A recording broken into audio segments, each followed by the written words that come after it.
This one's long. It's from December 9th.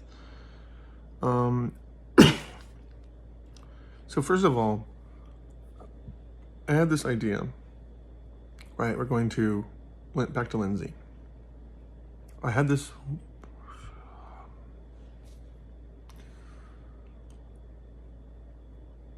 thing we could do as two people who would potentially get married. It was like we'll call it a gift exchange. And because I don't want to say it online. And all of a sudden I heard, and not expensive too, we're talking like maybe $40. And I noticed this, I feel spiritually like this angel over me, like this, and saying in my voice, that's expensive. And I go, what? It's like $40. It's not gonna be expensive. And then I hear the same angel go, that's gonna be really expensive. I'm like, what? Okay. I don't know what's going on, but okay. And then to make the plan happen, I was like, oh man, I only have like a week of time off at work, so I'm gonna have to put in for a leave of absence. So I'm gonna take like 2 or 3 weeks off. And then, and so this is 2 weeks later, right? And then I go, this is expensive. This is going to be really expensive. Like the same exact wording, the same exact pacing, the same exact tone of voice. And I froze and I went, whoa. Because like I wasn't thinking about that. I was like just going about my business, my business. I was doing overtime at work, so I was always tired. I get about 7 hours of sleep if I like go home, take a shower, go straight to bed. Which is not good when you have a physically demanding job.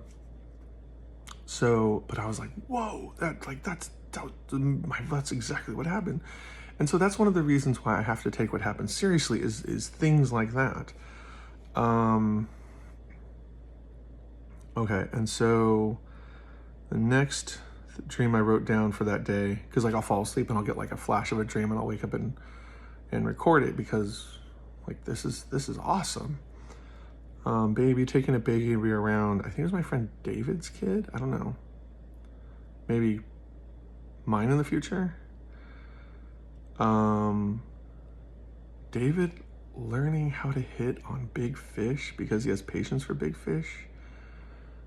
So I think my friend's desire to flirt with many girls is actually a desire to touch the intimacy of many potential sheep, so many potential Christians, so he can like flood them with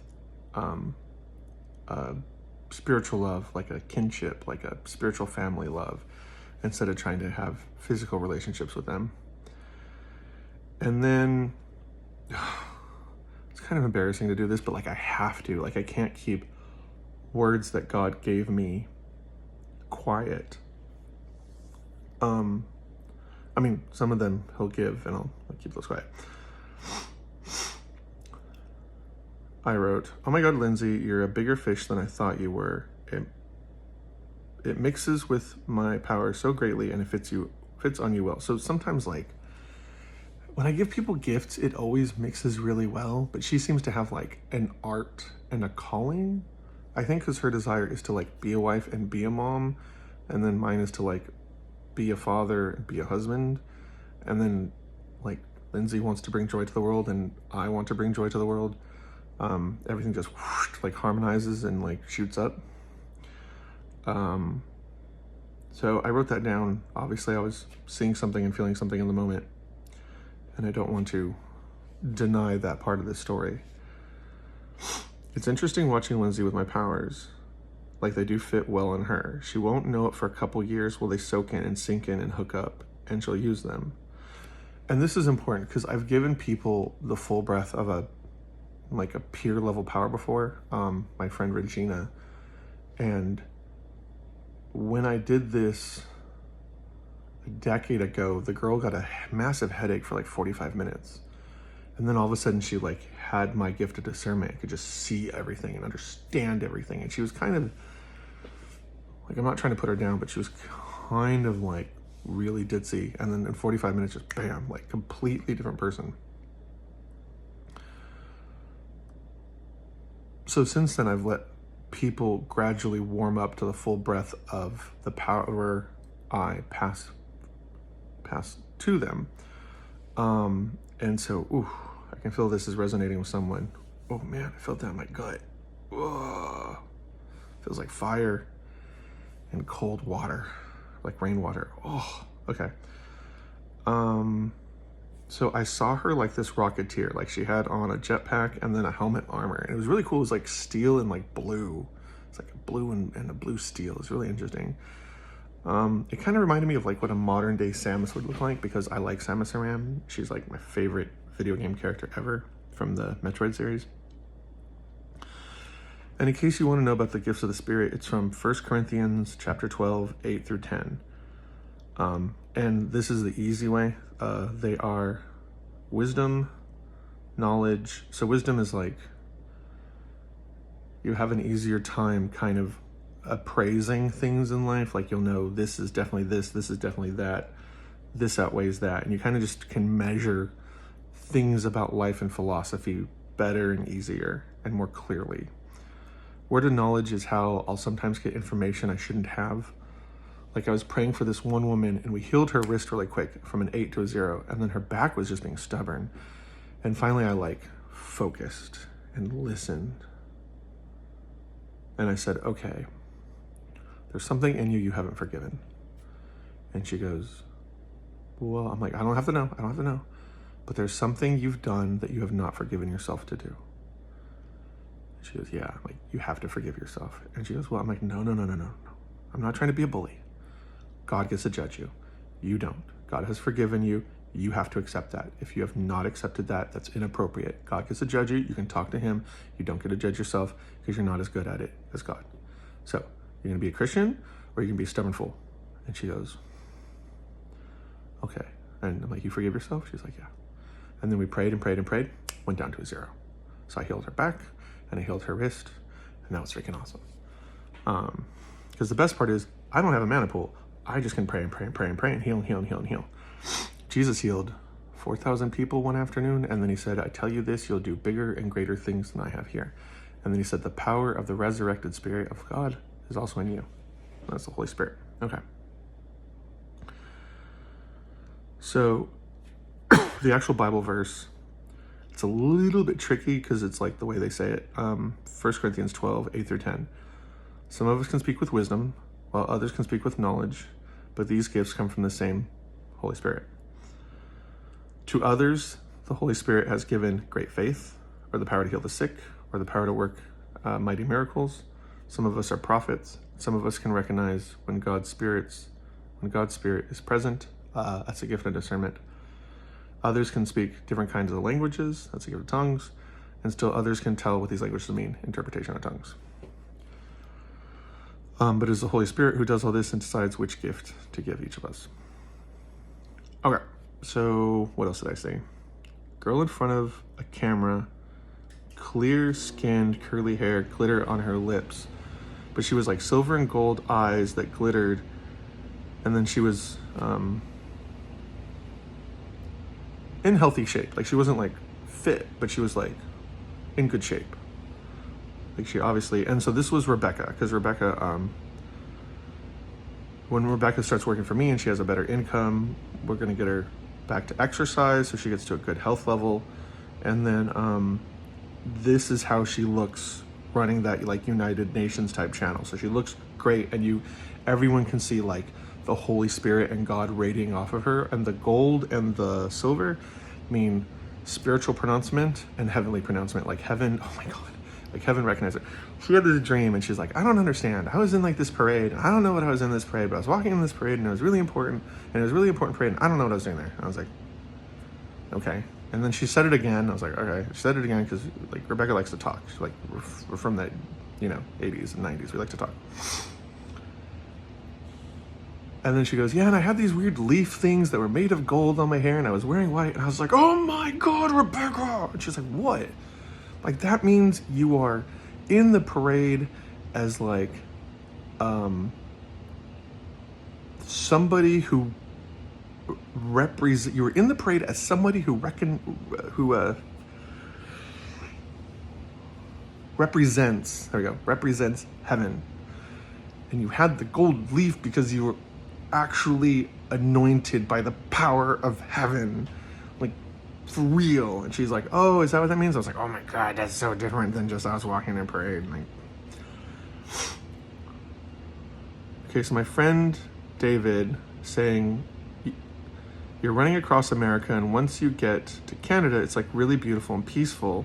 And he was right. Like, I was running and I got outside of California and I got towards Canada because I need to help California a lot. I don't want to give up on it. It's my home state. I mean, Texas is my home state now, but before that was California, and I want to save it. It was quiet and there was mountains and stuff, and I was like, oh, this is really peaceful. And I remember running past these plants and they're just gorgeous. I wonder if I was running into heaven. So I think we're going to turn it into a heavenly place. I also want to put Jordan Peterson in charge of it with his family, spiritually, that is. I want to make Jordan Peterson a prophet. I want to give him the mantle of the prophecy. If you have a moment, pray that Jordan Peterson and I and President Trump come together so I can give these guys the gifts of the Holy Spirit and give them both mantles of the prophet, so we can bring about a new enlightened age and bring Christianity and bring the miracles and bring the gifts of heaven and bring prophecy and bring everyone on the same page. Because if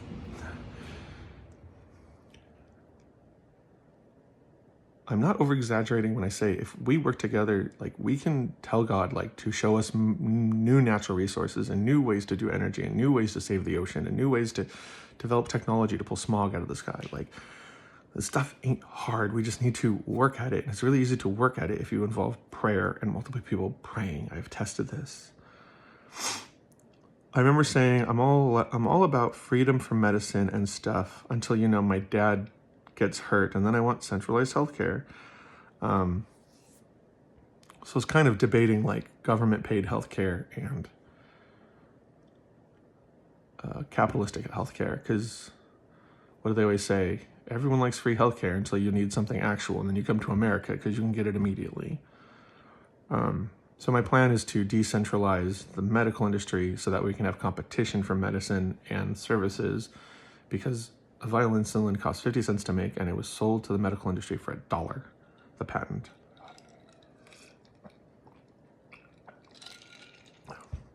Ugh, medicine is so corrupt.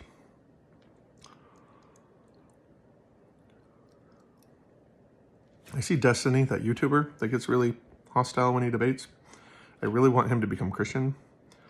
So I see him. I guess my prayers and actions finally got through to him. I really want him to work for heaven. He has such spiritual and emotional stamina. He'd make a great player character, like a Dungeons and Dragons character, like a video game character. He'd be a great spiritual character to help with Christianity because he has the stamina. I wasn't dreaming, but I'm kind of seeing him right now. Like, hypothetically, see myself talking to him, and he's calm, which you haven't seen. You haven't seen it, Justin. And I wrote, also, I want enchiladas. I do like enchiladas. Okay, so the next dream, I wrote, Joel. So Joel is my friend. He was my best friend, and he died a few years ago. It looks like I'm in heaven. He was talking. I see him wearing a white shirt with my left eye. But my dream, I was somewhere else. It was like within the mystery within my eye. I can see Joel over in this cabin.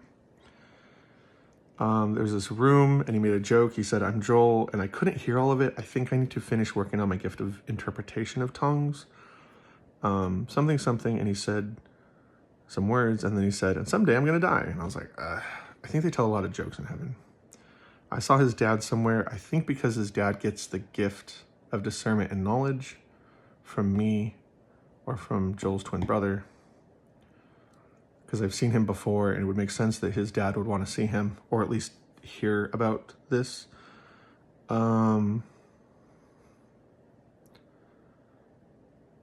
So Joel was living in like this Harry Potter city, and instead of like a magic city, so like heaven has zones.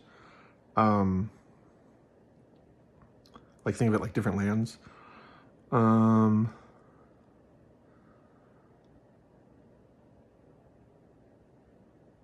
know. So it's like, instead of a magic city, it's considered like a magnificent city. or it's called a magnificent city. There's a house, I remember, I have a memory that wasn't actually one of my memories that, I think he was being shown just like, my mom was very intense as a child, and so that's part of the reason why I know so much about the Bible is she would say like, oh, God doesn't like that, and take away like my video games and stuff, so I had to learn the Bible so I could argue with her. Yeah, I saw like a 3-story attic.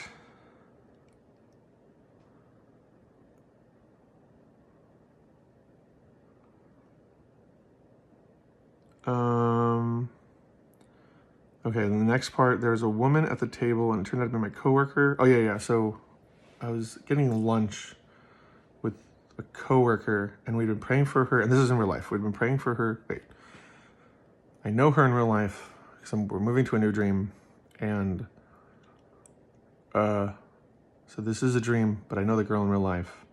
We've been praying for her to get a nice husband, because she is a very sweet and lovely woman. So in the dream, we're having lunch, and her husband is hiding in the bushes. So we get back to a like Moses in the shrub sort of idea again, like something supernatural is kind of afoot sort of thing. And then afterwards he comes out and he's like, surprise. And he had kind of like a dad bod. It reminded me of, like Shrek kind of. He was really tall, well, compared to her, which isn't hard because she's kind of short. But he had like this like baby blue t-shirt on. It was really big, and white shorts. And he was just like so full of love and gentleness. And he was happy because she's a really pretty woman. And then I just went and sat there, and yeah, and that was that. So I've been praying for that to happen because she's really sweet. I'm in this attic, and it's time for the intensity of my mom to be out, which means I need to stop listening to other people, which sounds bad, but you have no idea how much bad advice people give me. Like, oh, God doesn't do miracles anymore. What? You should only ask God for what you need. What? Why? Where does it say that in the Bible? Well, it's just polite. According to what? It doesn't say that in the Bible. Well, people say, yeah, but it doesn't say that in the Bible.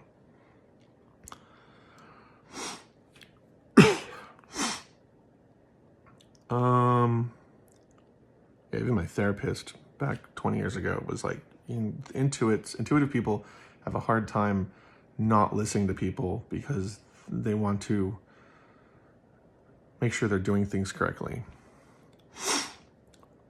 Okay, then the next dream, we were walking the dog. Things are finally calming down, which means I think I'm about to start hiring people. So I think this is in 2 months from now. So we have dreams for where we kind of are right now and dreams for like in the future coming in. And so my boss was like kind of shuffling her feet, thinking like intent, like deep thoughts. And then I heard someone say, oh my God, she's grown to be twice her size. I think that's either her power level has grown, but I don't think people would say that. I think I might offer her twice what she's making now. But she's important. I've given her, I gave her the spiritual gifts, and God magnified, because she's kind of like one of my lieutenants, and then another girl from work is going to be another one of my lieutenants. And I saw God multiply their power level by 7. And I was like, whoa. And it's really cool because ever since I gave the second one gifts, her name's Lily, like her personality's changed. She used to be real bashful and quiet. Now she's like real outspoken. And she had a dream. She's like, yeah, I was working, and then all of a sudden this like honey got on my lips and it tasted weird. I'm like, that's like my spiritual blessing. And then she was in an MRI machine and it got hot. And I was like, okay, so what heaven is saying is you have these gifts now and you don't fully understand and you're trying to analyze them, but if you don't get a grip, you're going to cook on what you don't understand. And she's like, oh. And I think then she decided to like step into it and not be so half-assed about it. And then she had a dream where her and her sister were walking around a mall. And so I like used my discernment to analyze it. And I was like, oh, your sister is going to join us, which is really cool. I'm like, how old is your sister? And she's like 17. I'm like, okay, so when she turns 18, she can join us. Is she really into Jesus? And she goes, oh yeah, she's lately just been on fire for God. I'm like, okay, definitely sounds like she wants to join us. Like, who doesn't want the power to heal people? Who doesn't want to be able to prophesy? Who doesn't want to like touch souls and bring fire to the universe? Okay. So back to Joel. It looks like jokes are big in heaven. Said, hi, I'm Joel. Said them I couldn't hear. Heaven explained to him that I was sad. But because it was interesting, because I wasn't talking to Joel, like an angel was taking my words and thoughts and then like communicating it to Joel, and then I was seeing. So that it was kind of cool. So I was like communicating with him through an agent of heaven, through an angel. Okay, then we move on to an interesting one. I think this is when, remember, it's not hypothetically speaking, this is what I see heaven doing as far as I know, what I truly believe. However, she has every ability to say no, like not a problem. But I can't say potential, because it's not potential, because like, if I give you a sandwich at lunchtime and you're hungry, you're probably going to eat the sandwich. However, you don't have to.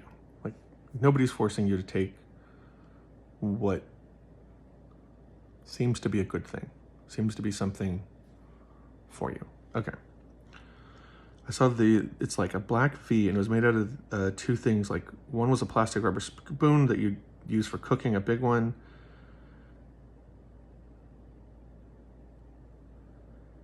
And so I think a third part of the arc reactor. I don't know where I got that from. But yeah, it looked like two like things that were for cooking. And then I seem to move to like the arc reactor. The third part of the arc reactor is home for me. So obviously when I get married, my wife will be like, I think my powers will really activate. She'll be like the arc reactor in my chest. Like think of that thing that Tony Stark has in his chest. But it seems like another part is home. Once I finally have a home, like a house that is our own, that'll unlock it. So it'll be the power source and then the unlock, it looks like. So I shouldn't freak out too much if I only do some stuff. It'll be home. It'll be home for me. It'll be Lindsey. Once we're past the honeymoon phase, there's a comfort phase after that. And I think my powers will grow and formalize in that moment.